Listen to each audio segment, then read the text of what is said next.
Now that you're sitting comfortably, I shall begin.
How long did it take you to learn how to do it?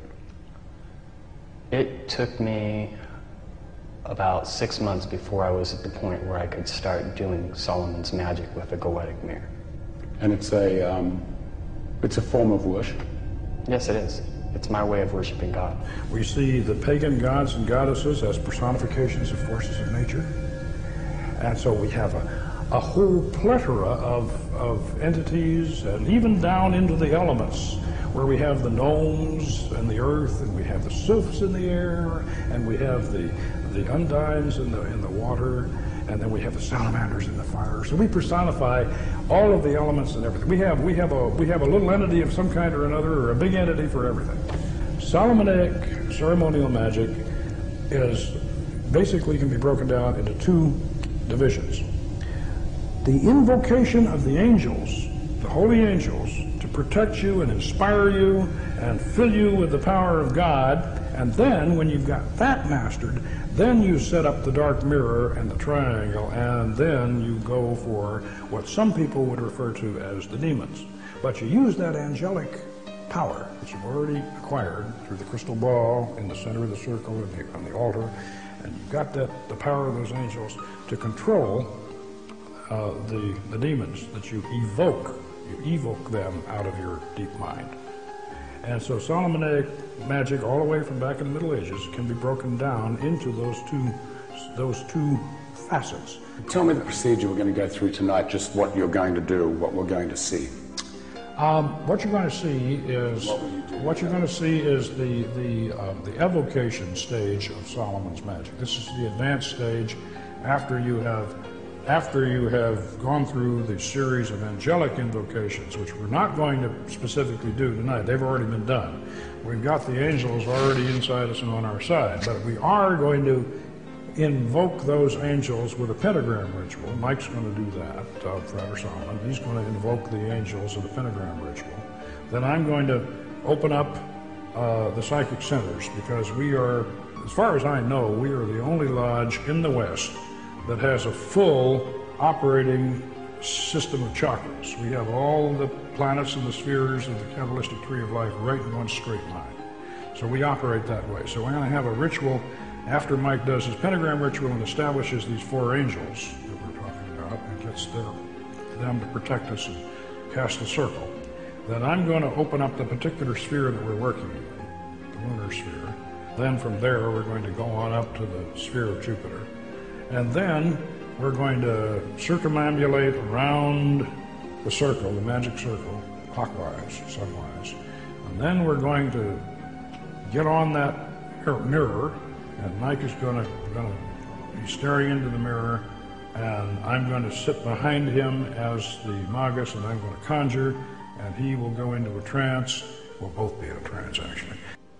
Before I'll ever do an operation, I usually know what spirit I'm going to do, and my mindset will already begin to be geared towards that spirit, and I'll already be interacting with the energies of that spirit. And then by the time I do the operation, the spiritual energies from that spirit will actually come inside of me, to the point that I'll be able to look in that mirror, and my reflection will actually morph into the spirit that I'm having a conversation with. His reflection blanks out, and as I'm conjuring, then what comes back in is going to be the spirit. What does it feel like? Are you aware of what's happening, or are you in a total trance? Can you remember what's happened? I am aware of what is happening, but there is somewhat of a transformation that does occur. So what's inside of me isn't really what's me speaking. It's these ideas that are pouring through me from a foreign energy, and these foreign energies will begin to express themselves in their own unique ways that I'll eventually realize are not my own thoughts. When we videotaped the actual summoning of the spirit in the temple, there were no rehearsals and no retakes. So what you're about to see is real, shown exactly as it happened. And in my professional opinion, it's one of the most remarkable documentations of a supernatural event ever recorded. Lies in the book of spells.